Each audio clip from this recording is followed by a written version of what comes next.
Welcome to Sleepy Crimes. I am Anna, your host. Tonight, we drift into the shadows of 1988. Imagine, if you will, the city of Sverdlovsk in the deep heart of the Soviet winter. It is a place where the air is not merely cold, but sharp, like a blade of ice pressed against the skin. The year is drawing to a close, and the city is swallowed by a relentless, iron-gray sky that seems to hang just above the rooftops of the heavy industrial buildings. In this world of muted colors and long shadows, the streets are filled with the sound of crunching snow under heavy boots and the distant, rhythmic hum of the great factories that define the skyline. The wind howls between the concrete blocks, carrying the faint scent of coal smoke and the metallic tang of the nearby railways. It is a time of transition, a time of quiet shifts in the world, but in one particular apartment on Malasheva Street, the silence has become something much heavier. It is not the peaceful silence of a sleeping home, but a thick, suffocating stillness that has begun to seep through the cracks of the door and into the hallway beyond. On this night, we walk toward that silence, feeling the weight of the city around us as we prepare to uncover a story that would shatter the perceived safety of this winter landscape. Malasheva Street is a grand artery of the city, lined with buildings that speak of old power and architectural permanence. The apartment building in question stands as a monument to a different era, with thick stone walls designed to keep out the Siberian frost. But as we approach the entrance, the grandness feels hollow. The streetlights overhead flicker with a pale, sickly yellow glow, casting long, distorted shadows that dance across the frozen pavement. The air here is perfectly still, as if the wind itself is afraid to touch the glass of the windows. Inside the stairwell, the temperature drops only slightly, replaced by a damp, earthen chill that clings to the walls. Each step on the concrete stairs echoes, a lonely sound that bounces off the peeling paint and the iron railings. There is a smell here, familiar to any who lived in those times. The scent of old floor wax, cabbage from a neighbor's kitchen, and the faint, lingering trail of cheap tobacco. But as we reach the landing of the fourth floor, the air changes. It becomes stagnant. The usual sounds of life, the muffled television, the clatter of silverware, the murmur of a family at dinner, are entirely absent. There is only the door, painted a dark, unassuming brown, standing as the final barrier between the world of the living and a darkness that no one is yet prepared to name. A relative had grown worried. Days had passed without a word, without a light appearing in the windows of the Sibiryakov home. The concern had started as a small, nagging thought, a splinter in the mind that grew into a dull ache of dread. When the authorities finally arrived, accompanied by a locksmith and a few witnesses from the neighborhood, the atmosphere on the landing was electric with unspoken fear. The locksmith's tools made a metallic, rhythmic clicking sound as he worked, a sharp intrusion into the heavy quiet. His breath came in short, white puffs in the cold air of the hallway. When the lock finally gave way with a heavy, final thud, the door did not swing open easily. It moved slowly, as if the very air inside the apartment was holding it shut, resisting the intrusion of the outside world. As the door creaked back, a wave of heat and a terrifyingly sweet, cloying odor rolled out into the hallway. It was the smell of a life interrupted, a scent that immediately told the investigators that what lay inside was beyond the scope of a simple wellness check. They stepped over the threshold, their flashlights cutting through the thick, dusty air, revealing a hallway where coats still hung neatly on their hooks, and a pair of small, bright blue children's boots sat side by side, waiting for a morning that would never come. The interior of the apartment was a portrait of mundane domesticity, frozen in time. In the kitchen, a tea set sat on the table, the dregs of a long cold brew dried into dark circles at the bottom of the porcelain cups. A loaf of bread, now hard as stone and covered in a fine layer of gray dust, sat on a wooden board. The wallpaper, decorated with faded floral patterns, seemed to pulse in the dim light of the investigators' torches. As they moved deeper into the rooms, the silence became almost physical, a pressure against the eardrums. In the living room, a stack of newspapers from late November lay on a coffee table, their headlines speaking of a world that was still turning, unaware of the tragedy contained within these four walls. The investigators noticed the small things first. A knitted shawl draped over the back of a chair, a child's drawing pinned to the refrigerator with a small magnet, the way the light from the street lamp outside filtered through the frosted glass, creating patterns like skeletal fingers on the floorboards. But then the light shifted, and the true nature of the scene began to reveal itself. There was a darkness on the rugs that was not a shadow. There was a disarray in the bedrooms that spoke of a sudden, violent struggle, a frantic attempt to escape a monster that had already been invited inside. The shock was not just in the violence, but in the intimacy of it, the way the objects of love and care had been surrounded by such inexplicable, cold-blooded cruelty. The discovery of the Sibiryakov family, the mother, the two young children, and the grandmother, sent a shockwave through Sverdlovsk that no winter storm could match. In the Soviet Union of 1988, crimes of this magnitude were rarely discussed in the open, and the sheer brutality of the scene on Malasheva Street felt like a crack in the very foundation of the community. As the bodies were removed and the apartment was sealed behind yellow police tape, the neighbors stood in the cold, their faces pale and drawn. They whispered in small groups, their voices barely audible over the wind, asking how such a thing could happen in a home that had seemed so normal, so quiet. The father, Andrei, was nowhere to be found, and the mystery of his disappearance began to loom as large as the crime itself. The investigation was launched in a city gripped by a new kind of fear, the realization that the most dangerous thing in the world might be the person sitting across the dinner table.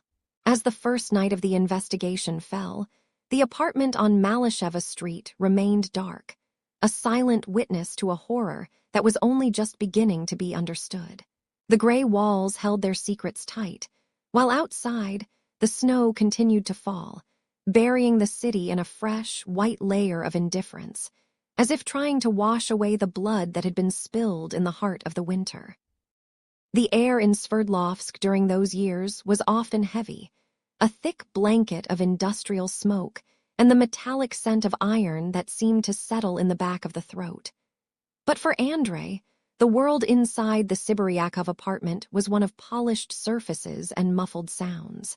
It was a residence that spoke of status in the late 1980s, filled with heavy wooden furniture and long, velvet curtains that kept the gray, Ural winter at bay. His father, Valery, was a man whose presence occupied every corner of the home, even when he was not physically there. He was a pillar of the community, a successful figure in the rigid hierarchy of the Soviet Union. Andrei grew up in the quiet privilege of the elite, walking on carpets so thick they swallowed the sound of his footsteps, yet he felt more like a ghost than a son. He would spend hours watching the dust motes drift through the light of the kitchen window, listening to the rhythmic, mechanical ticking of the grandfather clock in the hallway, feeling the weight of expectations he knew he could never carry. The apartment was a museum of success, and Andrei was the only exhibit that did not fit the collection. Then there was Lena, his sister. She was the golden light that made his own shadows feel even darker. In the eyes of their mother, Nina, Lena was the perfection that Andrei lacked. She moved through the house with a confidence that seemed to vibrate in the air, her laughter ringing out against the cold crystal of the display cabinets. Throughout the 1970s and into the early 80s, Andrei watched as Lena collected accolades and admiration like precious stones. Every achievement of hers was a quiet indictment of his own mediocrity. He remembered the smell of the celebratory dinners his grandmother would prepare, the rich, earthy scent of beet soup and the sharp tang of dill, and how the conversation always seemed to pivot toward Lena's future, Lena's grace, Lena's brilliance. Andrei sat at the edge of the table, his fingers tracing the patterns in the heavy linen tablecloth, feeling a cold, slow-burning resentment take root in his chest. It was a quiet, suffocating envy that grew alongside him, fed by the unspoken comparisons that filled the silences between his parents' words. He was the son in the background, the one whose presence was tolerated but never truly celebrated. The transition to military service offered a brief escape from the velvet-lined cage of his home, but it replaced one form of suffocation with another. In the mid-'80s, Andrei was traded from the warmth of the family apartment to the harsh, gray reality of the Soviet army. The barracks were a world of rough wool and frozen iron, where the air smelled of damp stone and the cheap, biting tobacco of 1,000 young men. There was no father's name to protect him here, only the brutal hierarchy of the ranks.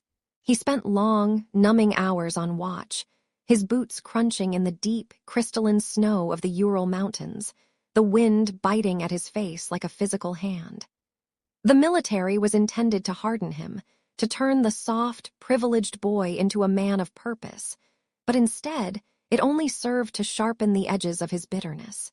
He learned to hide his true thoughts behind a mask of dull obedience, watching the world with eyes that were becoming increasingly detached.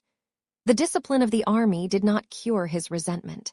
It gave it a structure, a cold and calculated edge that he would eventually carry back home with him.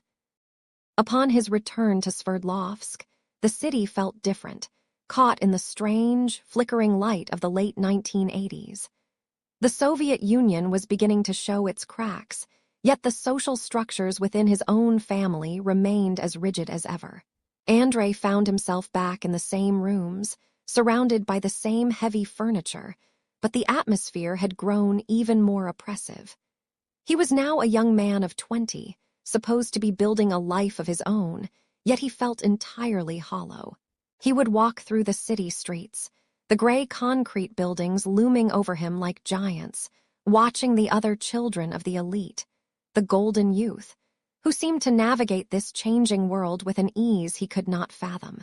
He felt like a stranger in his own skin, an intruder in the very life his parents had built for him. His resentment toward their success was no longer a hidden flicker. It had become a steady, internal flame that consumed his empathy. He looked at his mother and his grandmother, who were now focused on the next generation, Lena's young children, and saw the cycle beginning once more. The love they poured into the little ones felt like a theft from his own soul, a final confirmation that he would always be the shadow in the corner of the room. By the year 1988, the silence in the Sibiryakov household was no longer peaceful. It was a heavy, expectant quiet, like the air before a summer storm. Andrei would sit in the darkness of the living room, the only light the faint, blue glow of the street lamps reflecting off the snow outside, thinking about the perceived slights of a lifetime. He felt the weight of his father's legacy pressing down on him, a mountain of gold and reputation that he felt he had been buried under. Every kind word from his mother toward the children, every proud look his father gave to Lena, acted as a catalyst for a darkness that was now fully formed. He began to see his family not as people, but as obstacles, symbols of a structure that had denied him his own identity. The rigid social order that had provided them with their comfort and status now felt like a noose around his neck. He was a son in the background, a man who had been told he had everything, while feeling that he had absolutely nothing of his own. The stage was set. The resentment had reached its boiling point, and the quiet halls of the apartment on Lenin Avenue were about to witness a transformation that no one, least of all the family who loved him, could have ever predicted. The Leningrad air in late November of 1988 was a biting, humid cold that seemed to ignore the thick stone walls of the apartment buildings. It was a season of gray transitions, where the sun retreated behind a heavy veil of clouds by 3 in the afternoon, leaving the city in a state of permanent, shivering twilight. Inside the Sibiryakov apartment, the atmosphere was no longer defined by the simple warmth of a home, but by a chilling, calculated stillness. The radiator hissed and clanked with a rhythmic metallic groan, a sound that Andrei had begun to count, heartbeat by heartbeat, as he sat in the deepening shadows of the living room. The wallpaper, a faded pattern of small, repeating floral shapes from another era, seemed to peel away from the plaster in slow motion, revealing the dusty secrets of the structure beneath. Every scent in the house was magnified in this silence. The sharp, metallic tang of the cold air drifting through the window frames stuffed with yellowed cotton, the faint, lingering aroma of boiled cabbage from a neighbor's kitchen, and the heavy, earthy smell of Andrei's own woolen coat, still damp from his long, aimless walks through the city streets. Andrei moved through the rooms like a ghost in his own life, his footsteps muffled by the worn linoleum that bubbled in the corners. He was a man of 24 years, trapped in a web of his own spinning. For weeks, he had been maintaining a fragile, exhausting performance. Each morning, he would dress in his work clothes, adjust his collar in the dim light of the hallway mirror, and leave the apartment as if heading to his job. But there was no job to go to. The municipal engineering company had let him go for his frequent absences, yet the cowardice he felt in the face of his family's expectations kept the truth locked behind his teeth. He spent his days wandering the outskirts of the city, his boots crunching over the thin layers of ice that formed on the puddles. He found himself drawn repeatedly to the desolate site where Grigory Rasputin had once been buried, standing in the biting wind and waiting for a sign, a spark, or a surge of power that would justify the emptiness growing inside him. When he returned home in the evenings, the weight of the lie sat in the room like a physical presence, a third person at the dinner table that no one dared to acknowledge. On this particular evening in November, the movements within the household were unnervingly precise. The light from the single, low-wattage bulb in the kitchen cast long, distorted shadows across the floor, stretching Andrei's silhouette until it reached the baseboards. He watched his wife move between the stove and the table, her hands busy with the mundane tasks of a Tuesday night. The sound of a metal spoon scraping against the bottom of a pot was deafening in the vacuum of their conversation. Every time she looked at him, Andrei felt a cold prickle of sweat at the base of his neck. He wondered if she could see the truth written in the lines of his face, or if she could sense the energy he believed he had gathered from his visits to the grave in the woods. He kept his hands hidden beneath the table, his fingers tracing the rough texture of the wood, feeling the vibration of the city outside. The distant rumble of a tram, the muffled voices of people passing below their window, all of them blissfully unaware of the pressure building within these four walls. As the night deepened, the apartment grew even colder. Andrei began to pace the narrow hallway, his shadow flickering against the closed doors. He felt a strange, detached curiosity about the objects around him. He noticed the weight of a heavy glass ashtray on the sideboard, the sharp edge of a kitchen knife resting on the drying rack, and the solid, uncompromising presence of the tools he had kept from his former life. These were no longer just household items, they were possibilities. He moved to the window and pressed his forehead against the freezing glass, looking out at the streetlights of Leningrad, which appeared as blurry, amber smudges in the mist. He felt as though he was standing on the edge of a great, dark precipice, and the silence of the house was the wind pushing him toward the brink. The domesticity of the scene, the ticking clock, the soft breathing of the household, the familiar creak of the floorboards, started to feel like a mockery of the power he felt swirling in his mind. The transition was subtle, almost invisible. But on that cold evening, the man who had been a cowardly husband was being replaced by a shadow that would soon move under the name of the elusive one. By 11 o'clock, the household had settled into a restless sleep, but Andrei remained awake, sitting on the edge of the bed with his head in his hands. The silence was now absolute, broken only by the occasional groan of the building settling into the frozen earth. He thought about the women he had seen during his long walks, the ones who lived alone in similar apartments, their lives contained within small, predictable boxes of light. He felt a sudden, sharp hunger for control, a need to reach out and shatter the quiet that had suffocated him for so long. He stood up slowly, his joints popping in the stillness, and walked back into the kitchen. He did not turn on the light. Instead, he let his eyes adjust to the darkness, watching how the moon, obscured by clouds, turned the room into a landscape of deep blues and charcoal grays. He reached out and touched the handle of the door leading to the hallway, his grip firm and steady for the first time in months. The evening of November was coming to an end, and as the clock moved toward the first days of December, the quiet of the Sibiryakov household was about to be broken in a way that Leningrad would never forget. The transition from the suffocating silence of the bedroom to the sharp, discordant arrival of the militia was a blur of gray shadows and biting cold. It was the winter of 1988 in Leningrad, a time when the air itself seemed to hold its breath, frozen by a wind that swept across the Neva River and rattled the skeletal frames of the apartment blocks. When the investigators arrived, their heavy wool coats smelled of tobacco and the damp, metallic mist of the street.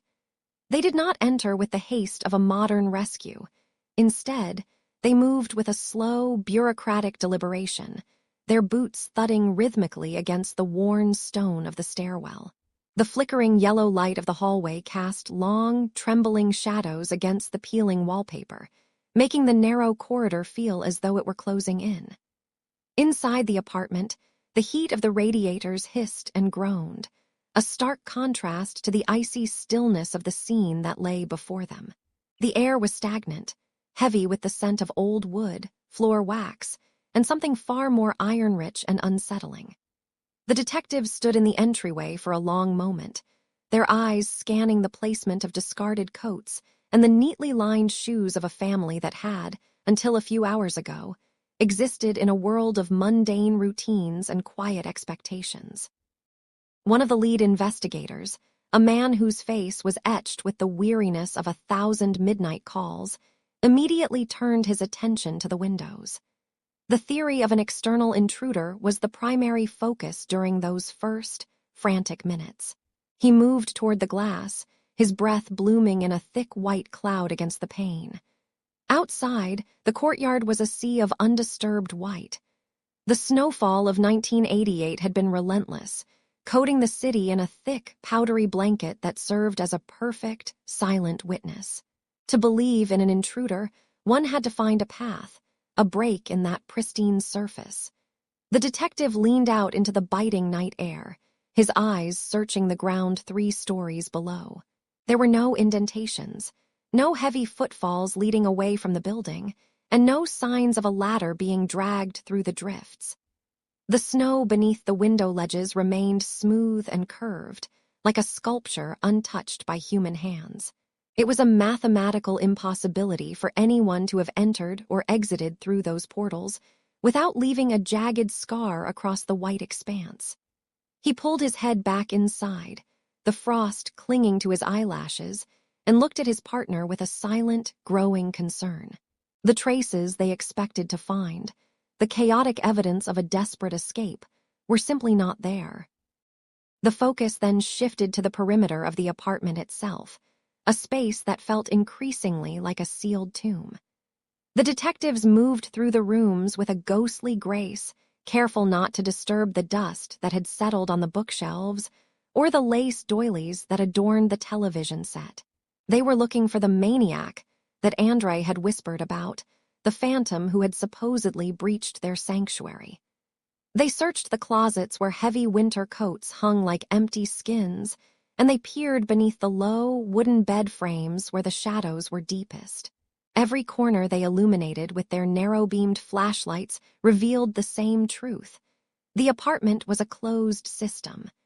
There were no signs of a struggle in the hallway, no overturned vases or scuffed floorboards that would suggest a violent entry.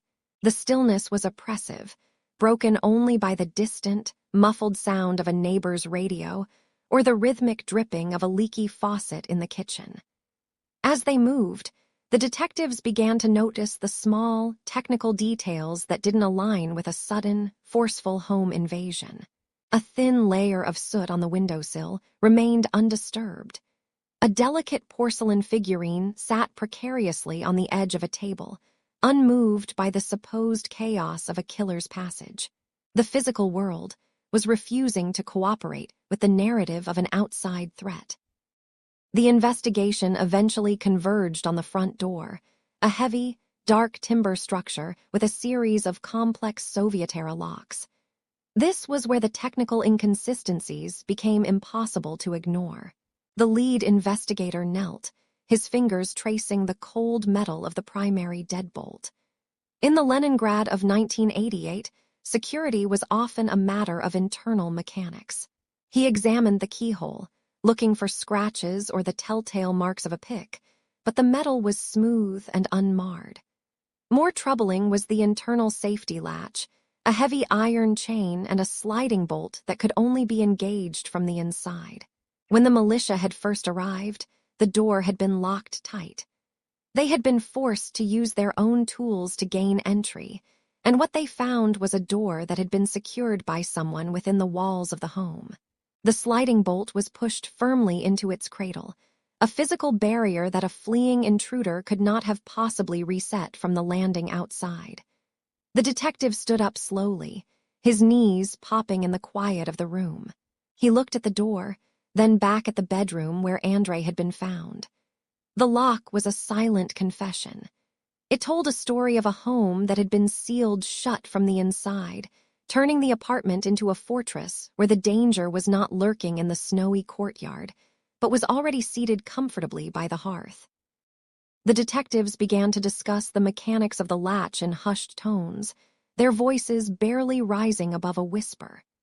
They tested the mechanism again and again, sliding the bolt back and forth, listening to the heavy, metallic thunk it made as it seated itself. Each time, the sound served as a punctuation mark to their growing suspicion. If an intruder had entered, how did they leave the door perfectly locked from the inside? There were no spare keys missing, and the windows remained as pristine as the snow beneath them. The inconsistencies began to pile up like the drifts outside.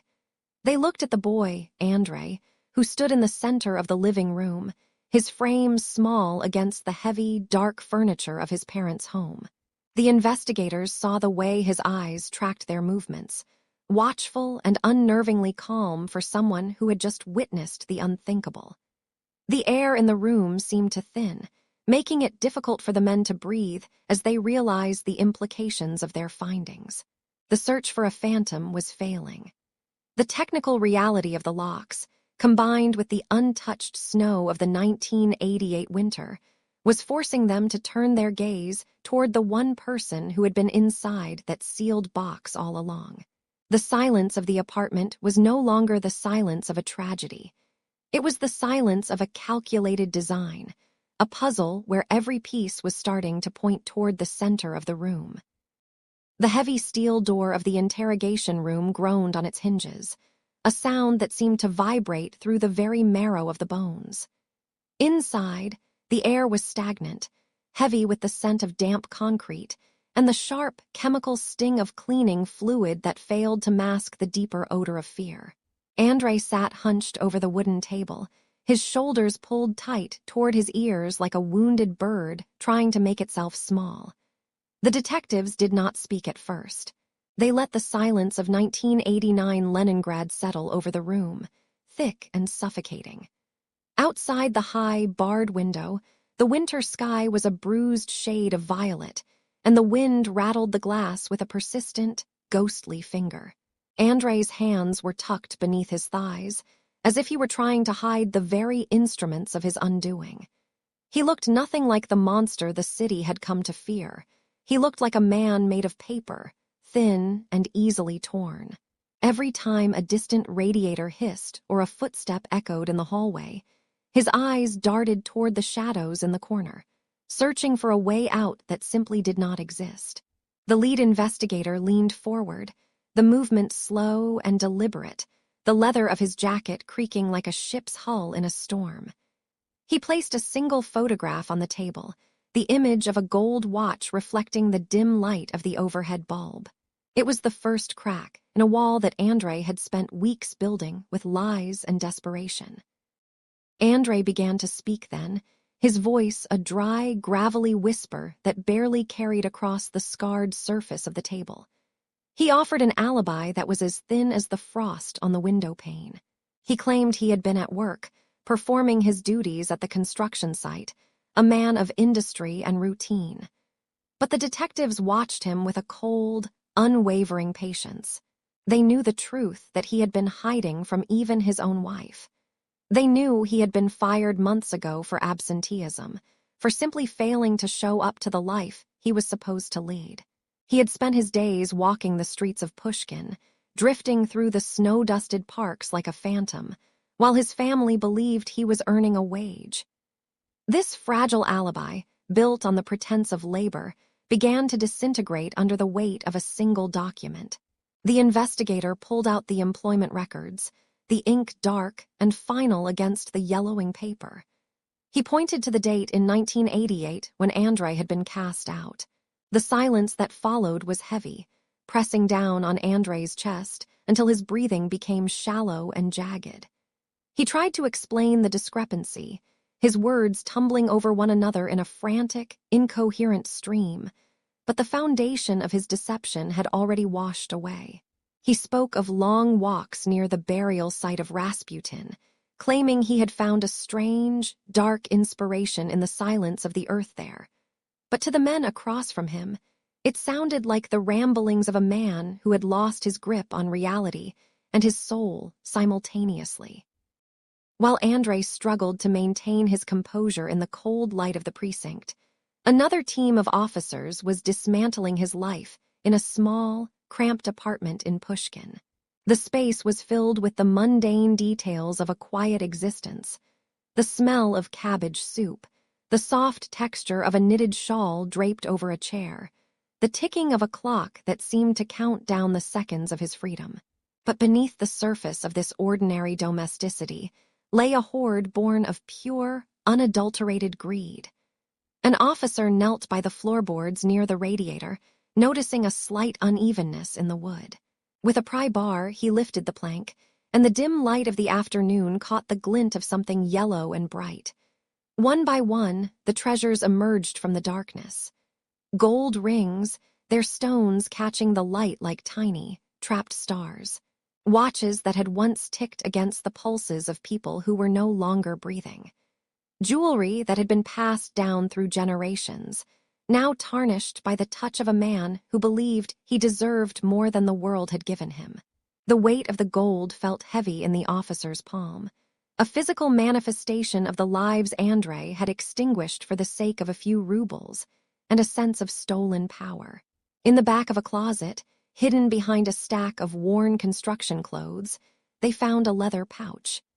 Inside were the most personal of the spoils, items that could be directly traced back to the victims of the maniac from Lenenergo. The forensic evidence began to weave a noose around Andrei's neck, one thread at a time. Back at the laboratory, technicians moved with silent precision, their hands gloved in white as they examined the ransom letter that had been Andrei's greatest mistake. He had written to the police, filled with a twisted sense of pride, demanding 50,000 rubles to stop his reign of terror. He had believed himself invincible, a shadow that could not be caught, but his vanity had left a trail. The paper itself told a story. It was a specific type of stationery, common but traceable when combined with the unique impressions left by his handwriting.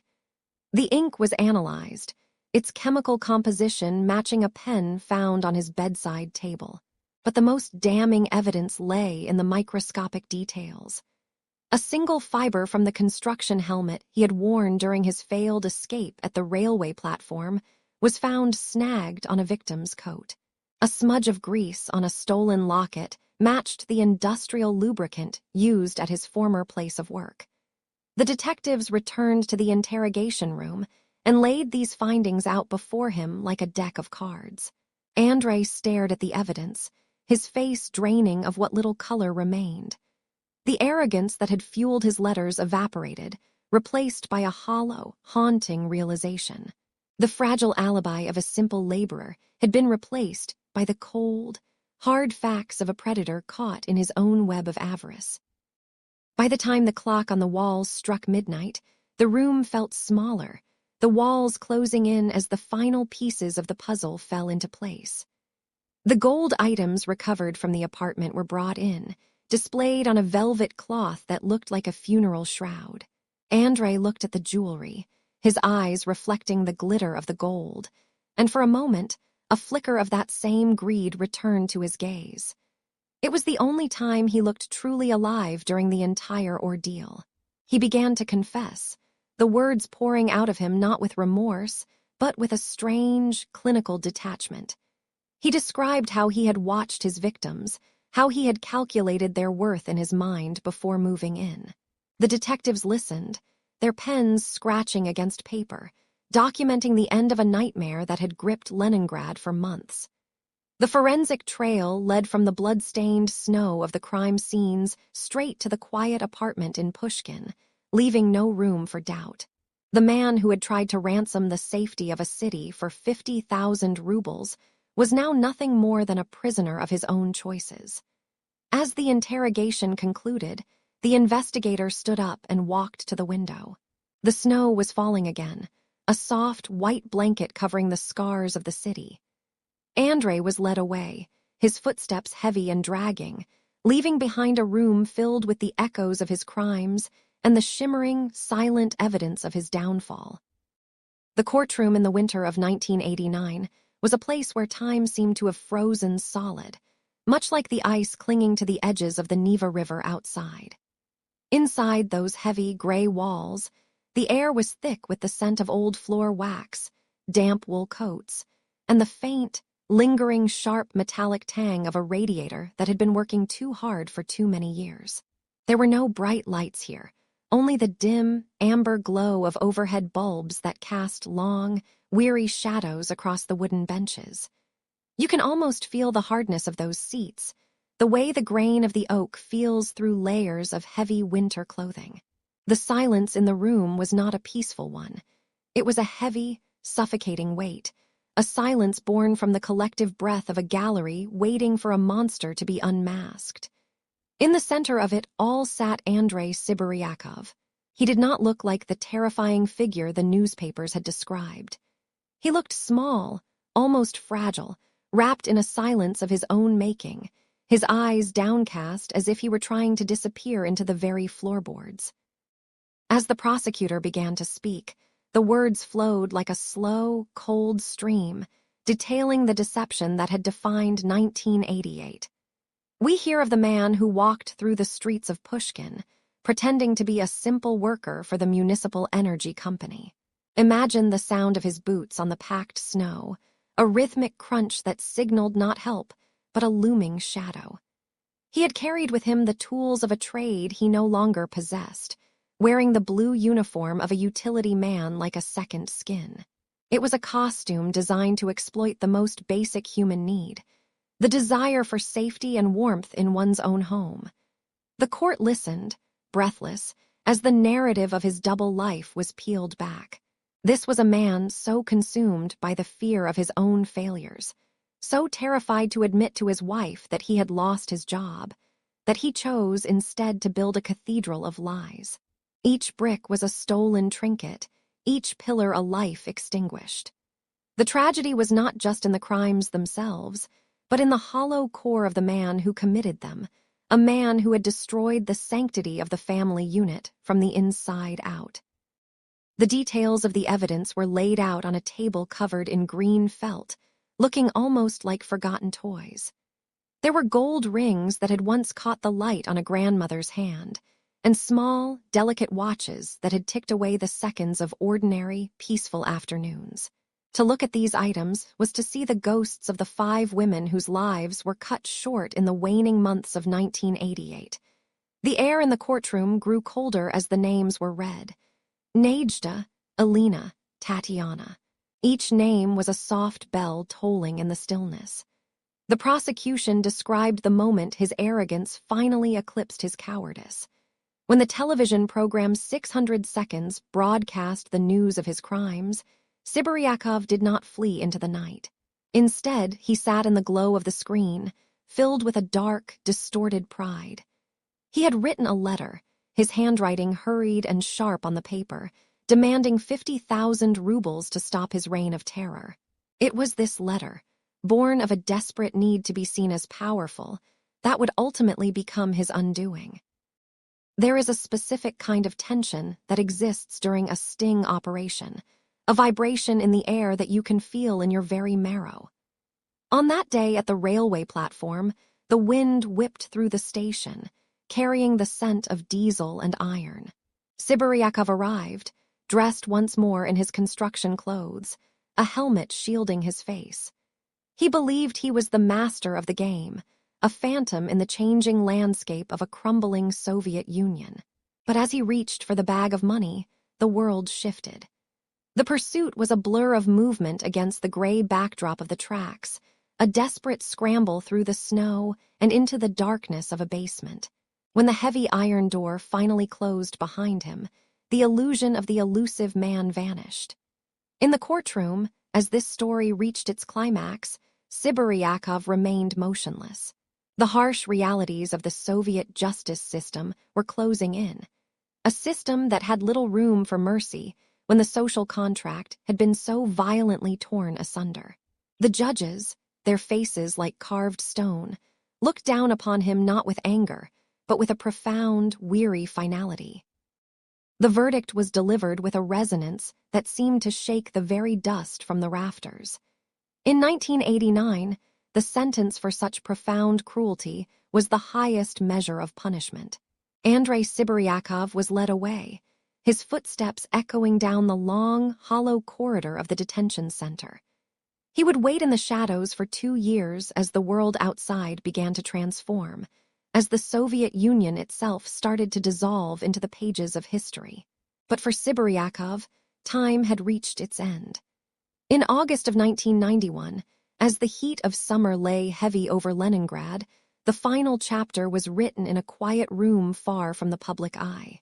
The execution by shooting was the somber conclusion to a story that had begun with a simple lie. The family he had built on a foundation of deception was gone, and the families he had shattered were left to pick up the pieces in a land that was no longer the same. The house in Pushkin stood silent, the snow falling softly on its roof, burying the secrets that had once lived within its walls. As we look back at the case of the man from Leningrad, we are reminded of how easily the shadows can slip through a doorway. The trial is over, the ink has dried on the records, and the city has moved on, its streets now filled with the lights of a new era. Yet the memory of that cold winter in 1988 lingers like a frost that never truly melts. It is a reminder of the fragility of peace and the weight of the choices we make in the dark. The echoes of the gavel have faded into the night air, leaving only the soft, steady rhythm of your own breathing. The world is quiet now. The stories of the past are tucked away, and the ghosts have found their rest. There is nothing left to fear in the silence. The case rests now. Let the details fade. You are safe. Close your eyes, breathe deeply, and have a good night. Sleep well.